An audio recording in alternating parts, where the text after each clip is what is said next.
பஹல்காம் பயங்கரவாத தாக்குதலில் காயமடைந்தவர்களை சந்திப்பதற்காக மக்களவை எதிர்க்கட்சித் தலைவர் ராகுல் காந்தி ஸ்ரீநகர் சென்றடைந்திருக்கிறார். மருத்துவமனையில் சிகிச்சை பெற்று வருவோரை அவர் சந்தித்து ஆறுதல் கூறவும் திட்டமிடப்பட்டிருக்கிறது.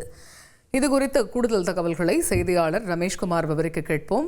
முழு விவரங்கள் என்ன ரமேஷ்? ஜம்மு காஷ்மீரில் பயங்கரவாத சுற்றுலா தாக்குதல் நாடு முழுவதும் அதிர்ச்சியை ஏற்படுத்தி இருக்கிறது. இந்த நிலையில் இந்த தாக்குதலில் காயமடைந்தவர்களை நேரில் சந்தித்து ஆறுதல் கூறுவதற்காகவும் அங்குள்ள நிலைமையை மக்களிடம் பேசி கேட்டு பெறுவதற்காகவும் மக்களவை எதிர்க்கட்சித் தலைவர் ராகுல் காந்தி ஸ்ரீநகருக்கு சென்றிருக்கிறார். அதன் தொடர்ச்சியாக ஸ்ரீநகரில் இருக்கக்கூடிய பிபி கண்டோன்மெண்ட் ராணுவ மருத்துவமனைக்கு ராகுல் காந்தி சற்று முன்னதாக வருகை தந்திருக்கிறார். அங்கு இந்த பயங்கரவாத தாக்குதலில் காயமடைந்து சிகிச்சை பெற்று வரக்கூடிய மக்களை நேரில் சந்தித்து ராகுல் காந்தி தன்னுடைய ஆறுதலை தெரிவித்து வருகிறார்.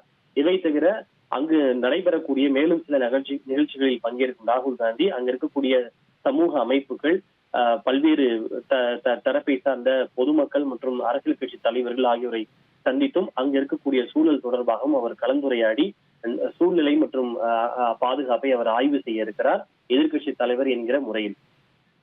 தகவல்களுக்கு நன்றி ரமேஷ்.